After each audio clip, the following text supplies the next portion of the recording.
Muy buenas noches a todos. ¿Me escuchan? Buenas noches, sí, señora. Buenas noches, profe. Buenas noches, profe. Buenas noches. Buenas noches para todos.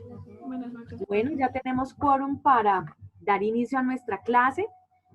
Quería pedirles el favor. Hoy vamos a terminar la parte histórica de Colombia. Entonces, dejemos la noticia, la revisión de prensa para la siguiente clase, de tal manera que podamos terminar en esta sesión lo correspondiente al contexto histórico nacional. Bueno, entonces permítanme, por favor, ya comparto las diapositivas.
Porfa, ¿me confirma si están viendo las diapositivas?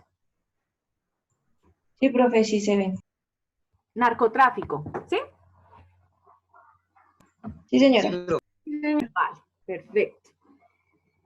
Bueno, entonces estábamos hablando sobre la violencia de mediados del siglo.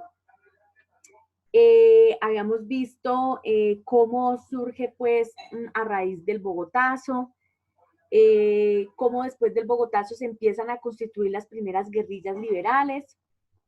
Posteriormente vimos el Pacto de Vermidón, que es el que le da origen al Frente Nacional, y cómo a raíz del Frente Nacional surgieron las distintas guerrillas marxista-leninistas en su mayoría, como fueron las FARC, el ELN, el EPL, el M-19, que ya fue un movimiento de guerrilla urbana y no tanto, digamos, su ideología no basada en el marxismo-leninismo, sino más en un socialismo moderno, de intervencionismo de Estado con una economía mixta, y el Quintín Lame como movimiento indígena que empezó a reivindicar el tema del uso de la tierra y de un enfoque multicultural en las políticas públicas.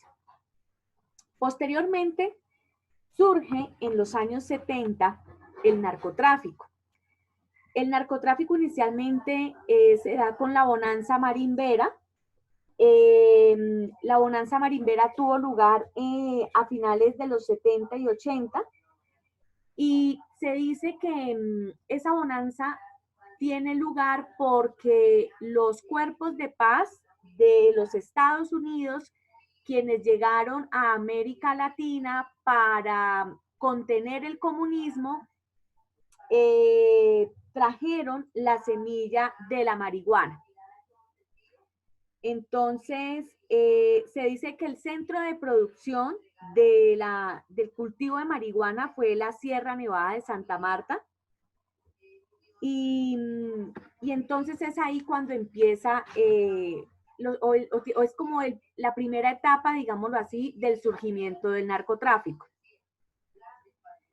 Posteriormente viene o evoluciona esto con la comercialización de la coca a finales de 80 e inicios de los 90.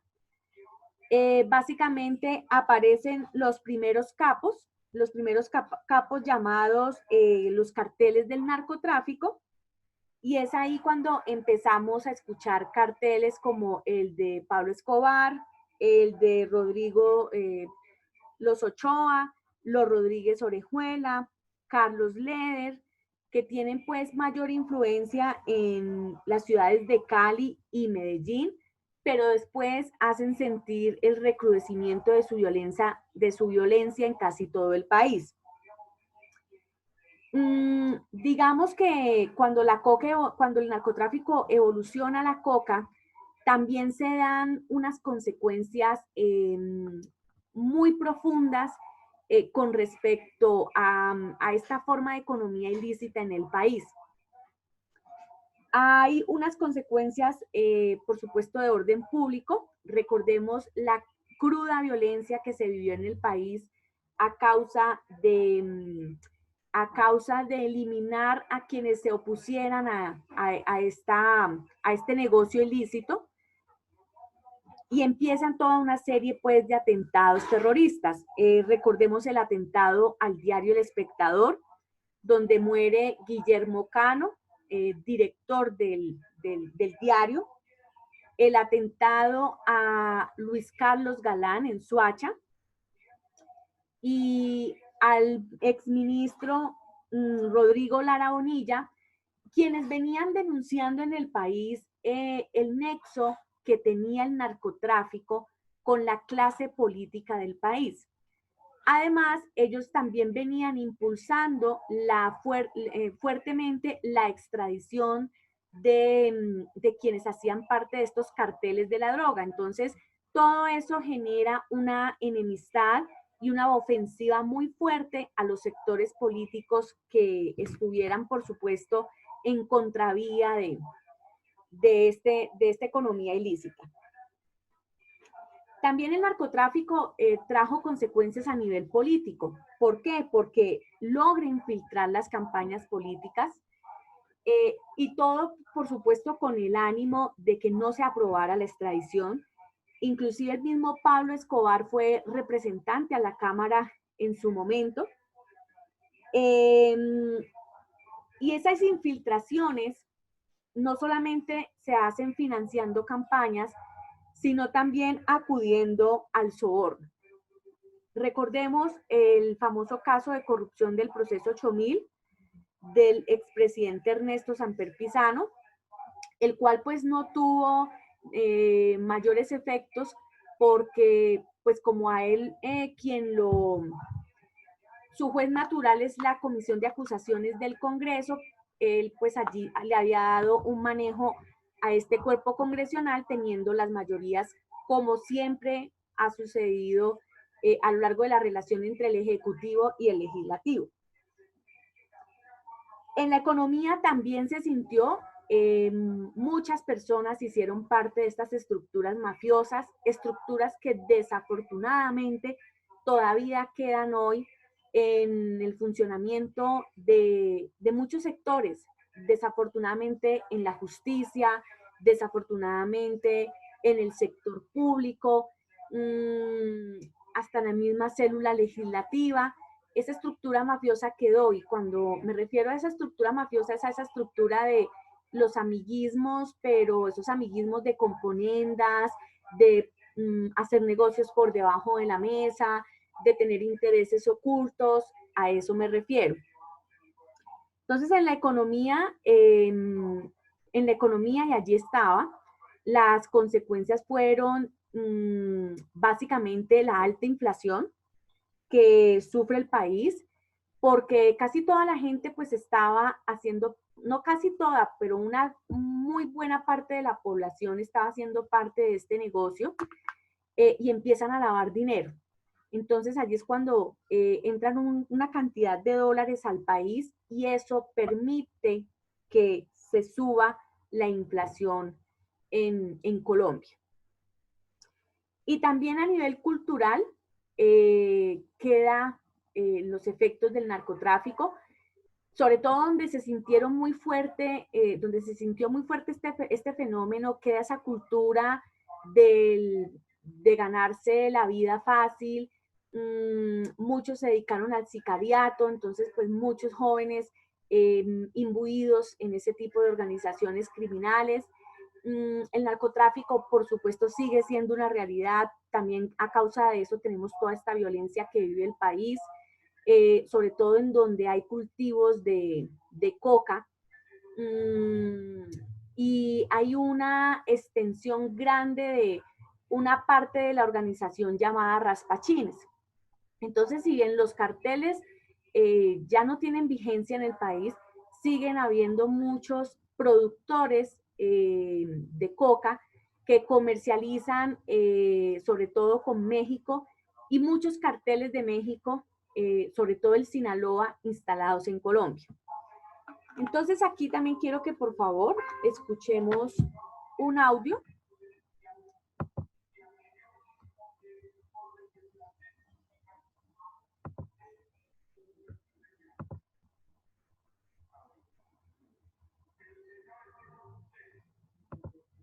Un audio sobre el narcotráfico. Permítanme, por favor.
Bienvenidos a la temática del narcotráfico. Comencemos con la violencia bipartidista en los años 50, después del asesinato de Jorge Eliezer Gaitán, pasando luego por la violencia generada por el surgimiento de las guerrillas en los años 60. Posteriormente, en los años 70, surge este personaje del cual vamos a hablar, que es el narcotráfico, precisamente. Y en los años 80 surge el paramilitarismo. Así que el contexto que va a dar lugar al narcotráfico es un contexto que está marcado, definido por la violencia permanente en nuestro país. Y algo muy importante de tener en cuenta es que a lo largo de la segunda mitad del siglo XX, esta violencia se empieza a degradar. Entonces vamos a observar, junto con el narcotráfico, secuestros masivos, terrorismo, desaparición forzada, magnicidio, genocidios, etcétera, que es lo que va a inaugurar precisamente parte del siglo XXI. El objetivo principal, entonces, de esta temática es mirar cuáles son aquellos factores que han determinado el surgimiento y el desarrollo y el auge del narcotráfico en Colombia y cómo ha determinado de alguna manera el impacto, cómo ha impactado en todos los aspectos de la vida de los colombianos. El narcotráfico empieza, podríamos decirlo de alguna manera, en los años finales de los 60 y principios de los 70 con la bonanza marimbera. La marihuana es la que entra principalmente en esta década de los finales de los 60 y los 70 a Colombia por la Sierra Nevada de Santa Marta. Según testimonios, según la historia cuenta que son los cuerpos de paz venidos de los Estados Unidos para contener el desarrollo del comunismo en América Latina, quienes van a traer la semilla de la marihuana y se va a extender por Colombia, pero el foco de producción va a estar en la Sierra Nevada de Santa Marta. ¿Qué es lo que va a hacer que se extienda estos cultivos de la marihuana? Va a ser que va a ser producido por el hecho de que la producción de algodón va a tener una crisis, el algodón, y la producción de telas también va a surgir. Entonces, de alguna manera se va a cubrir ese vacío económico con la producción de la marihuana. Sin embargo, la producción de la marihuana tiene sus, digámoslo así, sus lados negativos, en el sentido de que para ganar dinero, para generar producción y capital, se necesita mucho más, digámoslo así, producción. En cambio, la cocaína es más poca y genera mayor dinero. Entonces, para el transporte de la marihuana se requería mayor dinero porque pues, era más el contenido. Entonces, la bonanza marimbera va a ser uno de los protagonistas que va a iniciar el tema del narcotráfico. En segundo lugar, uno de los protagonistas claves son estos personajes que empiezan a surgir gracias a la cocaína, que ya se empieza a gestar a finales de los 70, principios de los 80. A estos personajes se les ha llamado los mágicos, y se les llama los mágicos porque de un momento a otro, sin tener nada, pasan a tenerlo todo. Haciendas, fincas, etcétera, porque se convierten en unos personajes que van a determinar la vida del país. En la imagen está la hacienda Nápoles, que es una hacienda que adquirió Pablo Escobar de 3.000 hectáreas, y vemos en la parte superior la avioneta con la cual Pablo Escobar hizo su primer transacción y su primera negociación de cocaína. Entonces, estos personajes llamados los mágicos van a tener una incidencia importante en la vida social y en la vida cultural de las poblaciones, incluso financiando programas cívicos, generando procesos de corrupción masiva, incidiendo en campañas políticas, etc. Los carteles, de alguna manera, ya para los años 80 se convierten en la forma, en la consolidación económica de la producción de la cocaína. El cartel de Cali y el cartel de Medellín van a ser los grandes protagonistas, con Carlos Leder, Pablo Escobar, con los Rodríguez Orejuela y con el plan de los Ochoa. Van a ser los protagonistas de esta historia del narcotráfico en Colombia. Algunos capturados y llevados a extradición y otros dados de baja pues, en un proceso pues, de captura.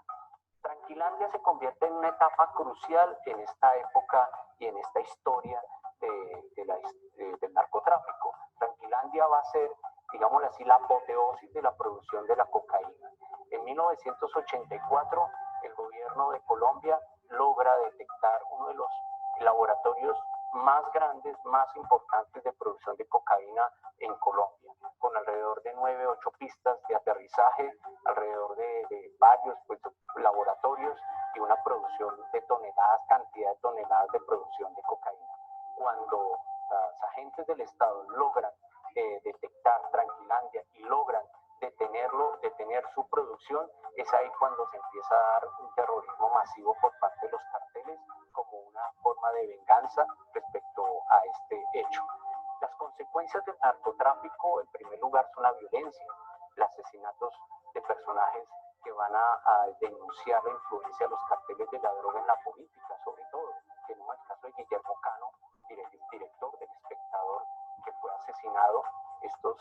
Y también tenemos a Rodrigo Lara Bonilla, el primer asesinado después de lo que fue Tranquilandia, de la detección de Tranquilandia. El ministro de Justicia, Rodrigo Lara Bonilla, que había denunciado la influencia de Pablo Escobar en la política. Entonces, la influencia del narcotráfico en la economía colombiana es muy importante tenerla en cuenta porque esa influencia va a transcurrir todo el resto del siglo XX. Tenemos una alta inflación producto de la entrada masiva de dólares, un alto lavado de dinero, lavado de activos que va a implicar la compra de equipos de fútbol como en este caso Millonarios o el Nacional con Pablo Escobar, Millonarios Gonzalo Rodríguez Gacha, si se apropia de este equipo, lavado de activos, compra de grandes haciendas, sobornos. Entonces la economía colombiana se va a ver permeada por los dineros del narcotráfico, por ejemplo, por la industria de la construcción. Estos personajes, como Pablo Escobar, van a influenciar la vida de las comunidades, fundando barrios, por ejemplo, y ganándose el afecto y la amistad de los pobladores. Entonces, la consecuencia en la política son varias, muy importantes. Primero, la corrupción, la infiltración en campañas políticas, el asesinato, genocidio de líderes políticos importantes, incluso opinadores de la prensa, muy importantes también, el soborno a candidatos presidenciales, en este caso influenciados por el cartel de Cali. Se considera que la campaña de Samper está influenciada por el cartel de Cali. Entonces tenemos ahí el proceso 8000 y otra serie de características que influencian más en la vida política. En la cultura, hay una película muy importante que recomendaría que es Rosario Tijeras, donde se ve la influencia del narcotráfico en la vida cultural de las zonas, sobre todo más marginales, en este caso las comunas de Medellín y otra serie de comunas como en Cali, donde se empieza a gestar un conjunto de jóvenes dedicados al sicariato, que quieren ganar dinero fácil, que quieren tener un estatus de vida mucho más alto, y empiezan a adquirir unas modas y empiezan a adquirir unas formas de hablar que algunos le denominan el parlache. En este caso, el narcotráfico va a incidir también en otras músicas que empiezan a escucharse con más fervor acá en el país, como los corridos, por ejemplo, como la música norteña, y de alguna manera el estatus, la forma de vida que tienen estos capos llamados patrones, y que se convierten de alguna manera en estilo de vida que va a incidir en las personas, y un modelo de vida va a ser muy importante para la transformación cultural de la sociedad colombiana. Algunas conclusiones. Tener en cuenta muy bien que el narcotráfico constituye uno de los episodios claves de la historia de Colombia, que va a transformar la vida general de la nación a nivel económico, político y cultural, y que de alguna manera se ha penetrado en la vida de la sociedad colombiana hasta este momento, sin poder salir aún de esta situación. Una recomendación sería que empezáramos a analizar las posibilidades de solucionar este flagelo, y que desde la universidad gestionemos los debates y las reflexiones para poder alcanzar salidas a esta situación. Finalmente, nuevamente, la historia, el pasado, se nos convierte acá en uno de los recomendaciones más importantes para tener en cuenta, porque desde el pasado es que nosotros podemos pensar nuestro presente y analizar nuestro futuro. Gracias. Bueno. Muy bien.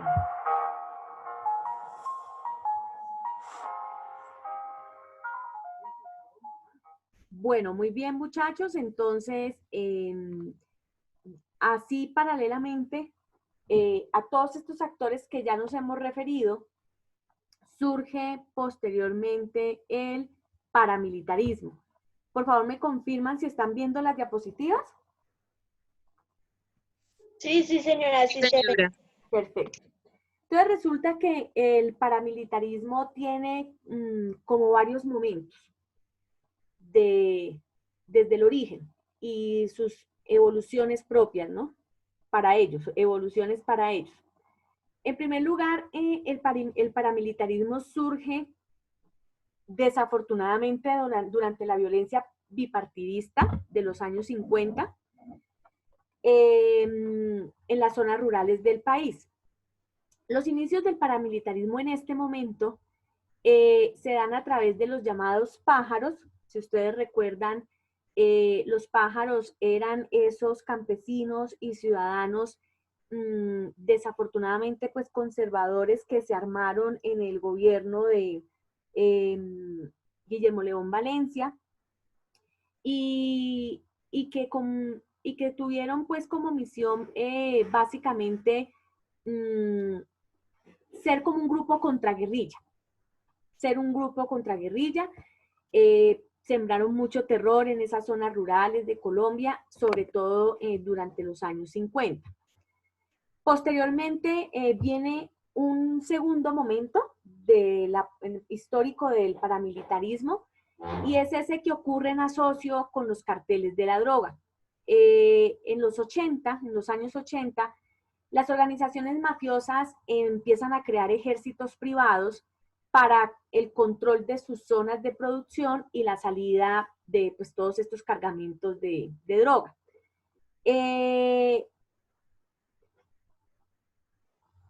Pues allí básicamente lo que hay es una disputa alrededor de los territorios controlados por las guerrillas y con motivo pues de este enfrentamiento hay un desplazamiento masivo de pobladores. Otra cosa que hay que señalar en este segundo momento es que paralelamente a que se hacían las negociaciones de paz entre el gobierno de Belisario Betancur y varias organizaciones guerrilleras, a principios de los 80, se fundan nuevas estructuras contrainsurgentes por parte de los carteles de la droga, básicamente por el cartel de Medellín y el cartel de Cali. Ellos organizan un movimiento que se llama Muerte a Secuestradores. Y lo hacían con el objetivo de protegerse de los secuestros extorsivos de la guerrilla y sobre todo del M-19. También en ese momento en el Magdalena Medio, comerciantes y ganaderos organizan las llamadas autodefensas con ayuda desafortunadamente de algunos sectores del ejército y empiezan a golpear no solamente a la guerrilla, sino también a todo aquello que sonara izquierda y a sindicalismo en la región y en el país. Posteriormente viene un tercer momento y es cuando los paramilitares empiezan a ser contratados por algunos ganaderos del país. Básicamente esto fue en los años 90. Algunos sectores de la industria y también ganaderos contratan ejércitos privados, crean un mecanismo de autodefensa armada para impedir que la guerrilla y especialmente las FARC los amenazaran, les practicaran el boleteo, las extorsiones, los secuestraran. Y eso derivó en que miles de campesinos fueran también asesinados por el paramilitarismo con el argumento de que ellos eran auxiliadores de la guerrilla o simpatizantes de la guerrilla. En ese exterminio murieron no solamente hubo asesinato de campesinos, sino también de muchos líderes sindicales y comunales, de muchos candidatos presidenciales, de algunos congresistas, de periodistas, de jóvenes, estudiantes, defensores de derechos humanos, de sacerdotes, de investigadores sociales y demás. Básicamente, pues ellos decían que ser de izquierda o tener una orientación relacionada con la izquierda lo convertía prácticamente en guerrillero.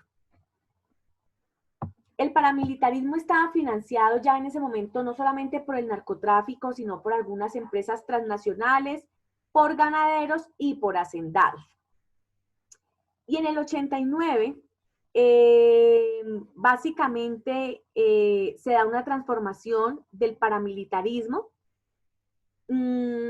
Ellos empezaron a adquirir un perfil más político. Los paramilitares logran infiltrar la política del país, ya lo vamos a ver. Tanto así que en su momento se llegó a decir que el 30% del Senado era proveniente de estructuras paramilitares o con apoyo del paramilitarismo. En el 94 surgieron o evolucionan, digámoslo, las autodefensas campesinas de Córdoba y Urabá. En el 97 se fundan las Autodefensas Unidas de Colombia como una coordinación del accionar paramilitar ya a nivel nacional. Y ambas organizaciones, recordemos, fueron creadas principalmente por los hermanos Castaño.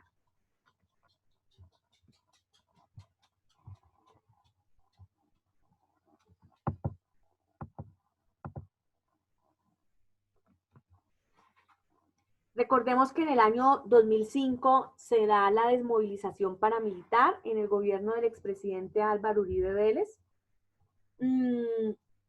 Se dice que fueron extraditados porque volvieron a caer en el narcotráfico. Otros dicen que se fueron extraditados porque, pues definitivamente, allí había una situación complicada y no se podían quedar en el país para no decir como toda la verdad frente al paramilitarismo que terminaría salpicando pues a muchos políticos de este país. Igual esa desmovilización terminó en mayor disidencia. Se dice que más del 20% diside de ese proceso de paz. Y de ahí que hoy pues asistamos a la organización de distintas bandas criminales donde están estos paramilitares que no se acogieron a ese proceso de paz. Aquí también quiero que veamos, por favor, un videíto sobre la explicación muy clara y muy concisa del surgimiento y la evolución del paramilitarismo.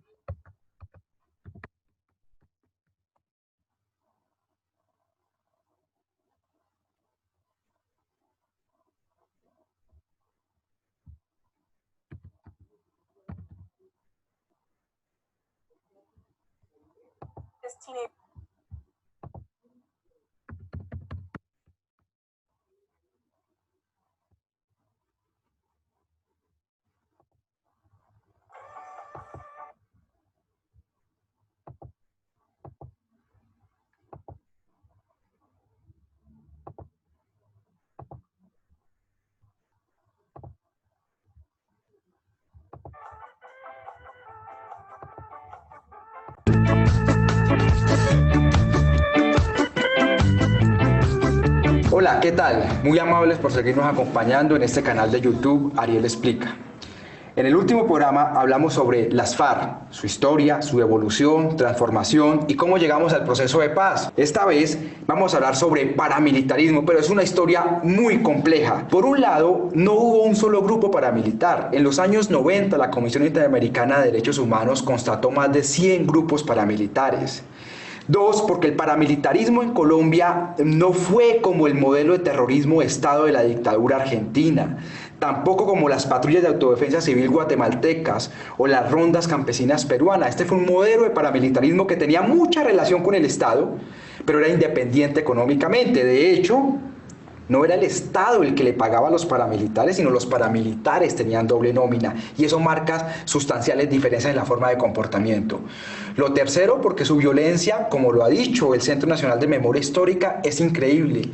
Empalamientos, descuartizamientos de personas, desplazamientos masivos. Hubo un momento en Barrancabermeja donde los negocios más prósperos eran vender motosierras y vender ataúdes, y eso marcó sustancialmente el mapa político, el mapa de la productividad y el mapa geográfico en Colombia. Y lo último, claro, la parapolítica. Aquí tuvieron que ver mucho los políticos. Mientras con las FARC era asesinar políticos y secuestrarlos, aquí era apoyarlos. Acompáñenme a ver estas 4 explicaciones. Hoy vamos a hablar sobre paramilitarismo y vamos a hacer 4 grandes explicaciones. Primera, los orígenes. Haciendo una abstracción muy grande, se puede decir que el paramilitarismo en Colombia tuvo 4 grandes orígenes. El primero se dio bajo el gobierno de Guillermo León Valencia, el abuelo de la hoy senadora por el Centro Democrático Paloma Valencia. En ese gobierno se dijo que era legal crear estructuras paramilitares y básicamente las fuerzas militares preparaban ejércitos privados a los grandes ganaderos. La disculpa era sobre todo proteger a los ganaderos del robo de ganado o el abigeato. Esto se da en los años 60, 70, hasta la primera parte de los 80. En los 80 se da el segundo origen, y es que las guerrillas comienzan a tener el secuestro como una práctica sistemática para recaudar fondos. Y en ese momento surgían unos nuevos ricos. Esos nuevos ricos eran narcos. Entonces se secuestra a la hermana de los Ochoa, miembros del cartel de Medellín. Y en ese momento Pablo Escobar decide crear una estructura paramilitar para combatir a las guerrillas que estaban secuestrando. Y se crea el MAS, o Muerte a Secuestradores. Para primera parte de los 80, ya el paramilitarismo tenía el apoyo de las fuerzas militares, de los ganaderos y de los narcos. El tercer origen se da con la elección popular de alcaldes y gobernadores entre 1986, 1987, 1988. Hasta ese momento, los alcaldes y gobernadores por los cuales ustedes votan no se elegían popularmente. Los escogía el gobierno, el presidente y el gobierno, el partido que ganaba la presidencia, y lo repartía en una estrategia de unos a los conservadores, otros a los liberales. Cuando se da la elección de alcaldes por elección popular de alcaldes y gobernadores, entonces lo que hace la clase política es que ve un riesgo.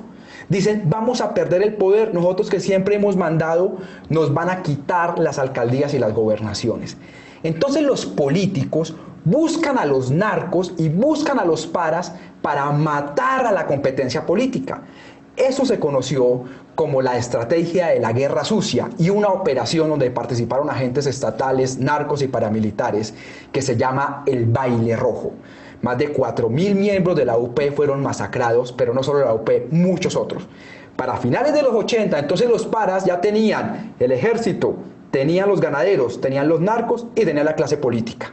El cuarto momento de los paramilitares, pues obviamente es todo el contexto de la Guerra Fría y la lucha contra el comunismo. En ese momento, el DAS, por ejemplo, pasaba listados a los paramilitares para asesinar líderes sindicales o para asesinar políticos de oposición. De hecho, José Miguel Narváez, que termina siendo contratado por Fedegan en la administración de José Félix Laforí, el esposo de la hoy senadora María Fernanda Cabal, lo tuvo de asesor, fue uno de los determinadores del homicidio de Jaime Garzón. Desde ese momento era asesor de los grupos paramilitares. También en ese momento estaba toda la lógica de los contratistas y mercenarios. Jair Klein estaba trabajando para los grupos paramilitares, y existía toda la lógica de limitar todo lo que fuera oposición, porque eso era comunismo y era de izquierda. Así, para 1997, el paramilitarismo tenía el apoyo de parte de las fuerzas militares, los ganaderos, sectores políticos, élites políticas locales y regionales y narcotraficantes. Así Carlos Castaño crea en 1997 las Autodefensas Unidas de Colombia. De hecho, Castaño era miembro del cartel de Medellín, pero terminó trabajando para el DAS y para los Pepes, o perseguidos por Escobar, bajo el alias o el seudónimo de Alecos. Una vez cae Escobar, el Estado prácticamente legaliza todos los ejércitos de los Pepes, Luego pasan a llamarse las famosas Convivir, y una vez se ilegalizan las Convivir entre el año 96, 97, casi unos días después se crean estas Autodefensas Unidas de Colombia. Y en ese momento se lanza la primera gran ofensiva paramilitar. Obviamente, y esta es la segunda explicación, grupos paramilitares hay desde los años 60, como les dije en la introducción, y la Comisión Interamericana de Derechos Humanos identificó más de 100. Pero su principal ofensiva y su articulación en una federación se dio en 1997 con el mando de Carlos Castaño y con las Autodefensas Unidas de Colombia. En ese momento lanzan una ofensiva por todo el país, y eso es lo que muchos llaman que fue la verdadera guerra en Colombia. Más de 8 millones de desplazados, personas que les quitaban las cabezas, los descuartizaban, empalamientos, fue toda esa ofensiva. Y aquí hubo 3 características. 1, el campo arrasado. Los paramilitares llegaban y quemaban casas, como esta noticia del Tiempo, para el caso de Ituango, quemaron 100 casas. Y decía uno de los hermanos Castaño, Fidel, nosotros llegamos y arrasamos con todo. Los que se van es porque tienen que ver, y los que se quedan tienen que trabajar con nosotros. 2, unos temas que llamaban homicidios ejemplarizantes. Cortaban cabezas, violaban mujeres, como les decía también en la introducción, en Barranca Bermeja, donde operaba el bloque Central Bolívar, uno de los negocios más rentables era vender motosierras. En Putumayo había un comandante paramilitar que le decían el alias de motosierra. Y ese tipo de violencia indiscriminada contra la población pues causaba adhesión. Nadie podía protestar o decir algo porque inmediatamente le cortaban la cabeza o lo desmembraban. Y lo tercero muy importante es que eso causó una homogenización política. Es decir, los paramilitares con toda esa cantidad de desplazamiento podían direccionar esta población para que votara por X o por Y candidato. Ese es el origen de lo que se entiende como parapolítica, la captura de la representación política de los cuerpos uninominales y plurinominales en el Estado colombiano. Tercera explicación, ¿se acuerda que en el programa pasado hablamos de las FARC y el tema de la FARC política? La FARC política era secuestrar, asesinar y obligar a renunciar candidatos. Hubo algunos casos de apoyos, pero en general era sabotear. Y la vez pasada lo vimos esa explicación. La parapolítica era diferente, no se trataba ni de secuestrar ni de asesinar, sino de apoyar candidatos. Entonces, cuando los paramilitares tenían todo ese capital social, habían hecho toda la homogenización política, muchos de ellos deciden pactar con los políticos. Se da el famoso pacto de Ralito. Y más de 60 congresistas de la bancada del gobierno en ese momento de Álvaro Uribe Vélez están hoy presos por relaciones con paramilitares y ya han sido juzgados. De hecho, ya muchos están libres y tienen a sus hijos lanzados en ese momento siendo congresistas, alcaldes y gobernadores. La parapolítica entonces fue un fenómeno en el que los paramilitares negocian con los políticos.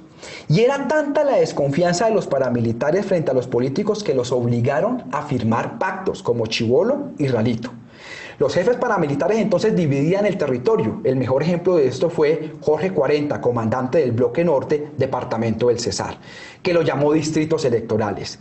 La zona del norte se le asignaba a un candidato, la zona del centro a otro candidato y la zona del sur a otro candidato. Ustedes aquí van a ver los ejemplos de Díez Maloff o de Eleonora Pineda. Eran personas que en un municipio compitiendo contra centenares de candidatos a Senado lograban sacar el 80 o 90% de los votos. La pregunta aquí es, ¿para qué? ¿Para qué el paramilitarismo eligió más del 30% del Congreso? ¿Para ganar plata? Pues con un viaje de coca recogían mucho más de lo de un sueldo de un senador. De hecho, muchos paramilitares parapolíticos votaban de diferente forma las leyes. Pero solo hubo un tipo de ley, donde todos los parapolíticos desobedecían sus partidos y votaban como bancada de la parapolítica. Ni siquiera fue la reelección de Uribe, aunque muchos de ellos la votaron, pero algunos no. Las únicas leyes que ellos votaron como bancada son las leyes de tierra, la ley de saneamiento de la propiedad, lo que reglamentaba las zonas y reservas forestales. Para ellos necesitaban legalizar todo el despojo de tierras, porque el paramilitarismo, con todos esos desplazamientos que hablamos en la segunda explicación y esa homogenización política, pues le quitó a los campesinos cerca de 6 millones de hectáreas. Miren estos datos de sentencias judiciales, no son estudios, son las sentencias que sacan los jueces. El paramilitarismo es responsable de más del 50% del despojo de tierra y la mayoría de ese despojo son a pequeños propietarios, no a los grandes terratenientes. Por alguna razón, los testaferros de los paramilitares le terminaron cediendo o vendiendo a políticos y empresarios que hoy tienen toda esa tierra despojada. Ellos se hacen llamar terceros de buena fe, es decir, que adquirieron la tierra pero que no sabían que todo eso estaba manchado de sangre. Y ellos por eso no quieren el proceso de paz y no quieren la justicia transicional porque les va a tocar devolver todo lo que se robaron. También por eso, la hoy senadora María Fernanda Cabal, que viene del gremio de los ganaderos, está promoviendo un proyecto de ley para legalizar todo ese despojo. El paramilitarismo, por tanto, cambió el mapa político porque desplazó mucha gente que después no pudo votar.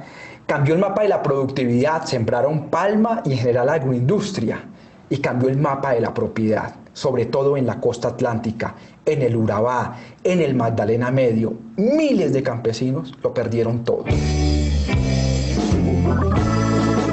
Cuarta explicación. Como les dije en la introducción, Colombia, en su conflicto armado, creó una economía de guerra que hacía que los actores pudieran vivir sin la necesidad de financiamiento de potencias extranjeras o del Estado.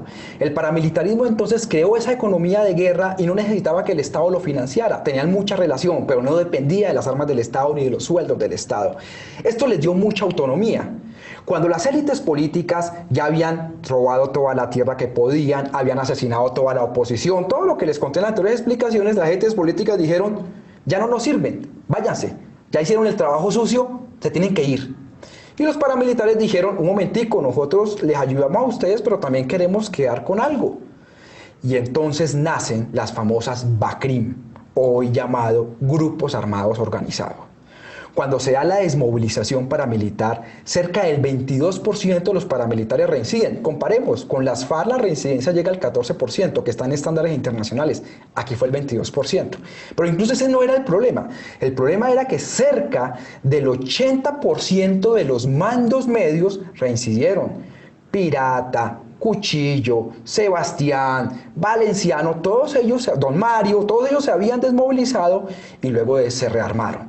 De ahí nacen una serie de grupos y denominaciones, inicialmente en 2006, 2007, 2008, fueron más de 100, y luego se fueron reduciendo porque entre ellos se iban cooptando, y es lo que ustedes hoy escuchan como Clan del Golfo o el Clan Úsuga o Autodefensas Gaitanistas de Colombia, es lo que ustedes escuchan como Caparrapos, es lo que ustedes escuchan como Organización Nueva Generación o como los Pachenca, vienen de toda esa desmovilización paramilitar. ¿Qué son ellos? Ellos son mercenarios. Si usted que me está viendo tiene plata para contratarlos, para matar a alguien, los puede contratar, yo los puedo contratar, ellos se venden al mejor postor.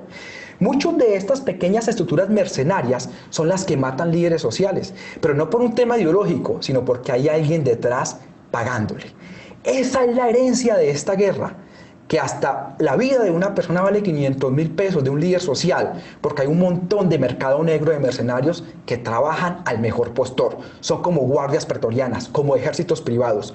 Yo sé que usted no me va a creer todo esto que le estoy contando. Le pido el favor que lea el informe del Centro de Memoria Histórica Basta Ya, que vea los libros que nosotros hemos escrito en la Fundación Paz y Reconciliación, que googlee, que miren las noticias, que haga un estudio y se dará cuenta que hay una relación perfecta entre clase política, paramilitarismo y violencia política, porque aquí en este país el que piensa diferente lo pueden matar.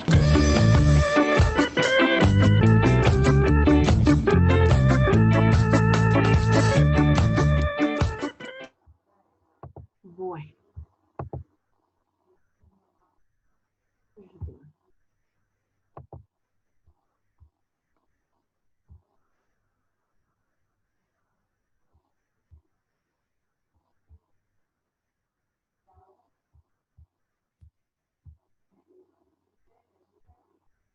Y bueno, a raíz de toda esta violencia, de la aparición de todos estos actores, de la crisis institucional, es como surge o se convoca a la Asamblea Nacional Constituyente. Recordemos que la Asamblea Nacional Constituyente es una iniciativa de unos jóvenes universitarios con el ánimo de reformar y más que de reformar prácticamente que de motivar una nueva constitución política que reemplazar esa constitución de 1886, la del periodo de la regeneración de Rafael Núñez.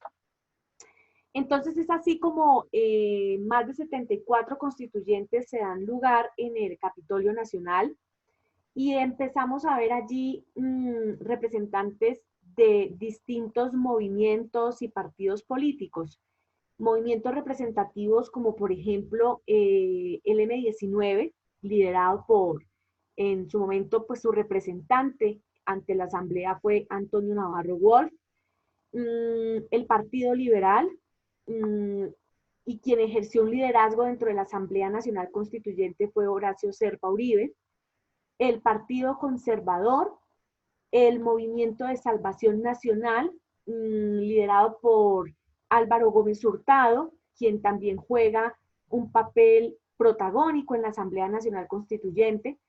Vemos también la aparición de distintos grupos cristianos, el movimiento indígena, Quintín Lame, y muchos otros.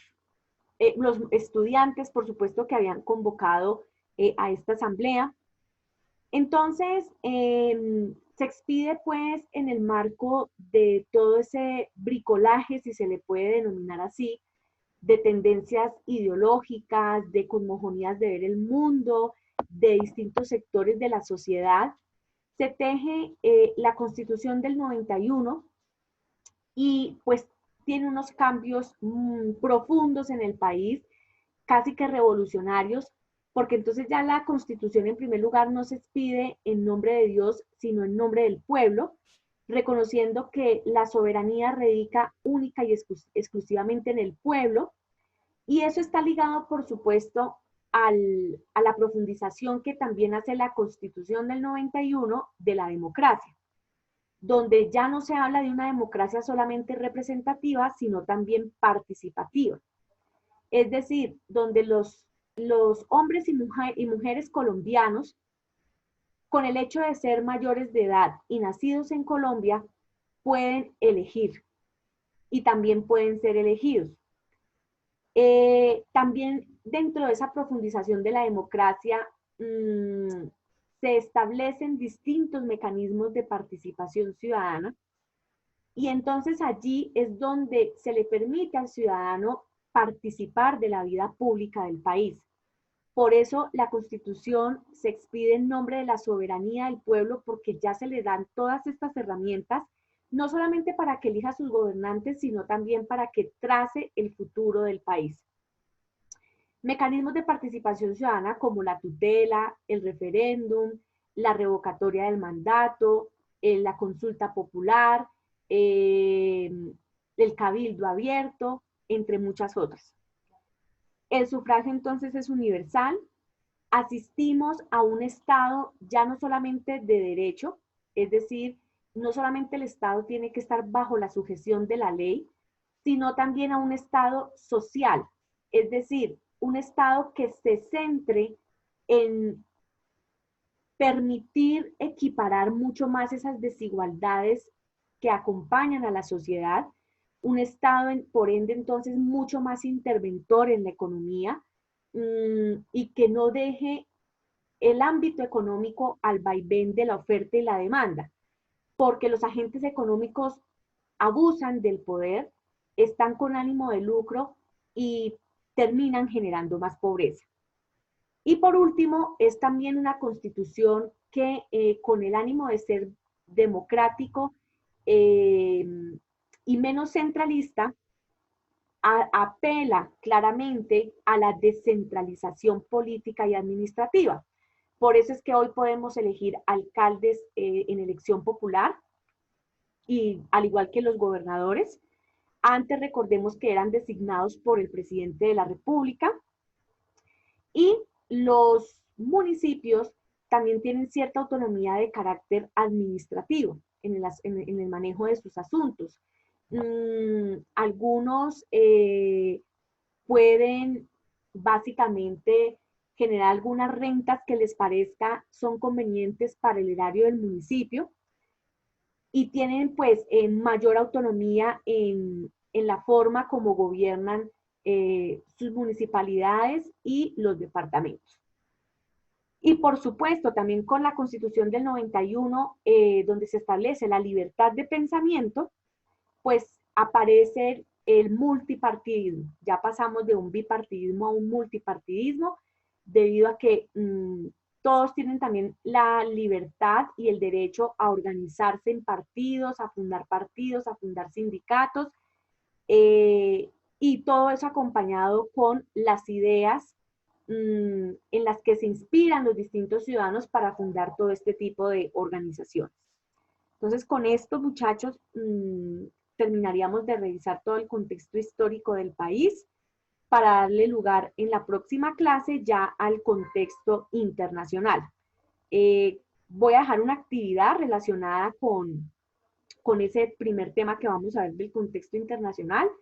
Yo les hago llegar la información con Fernanda, en qué semana va a quedar la actividad. Y bueno, eso sería todo. No sé si tengan alguna pregunta frente a este tema o alguna pregunta.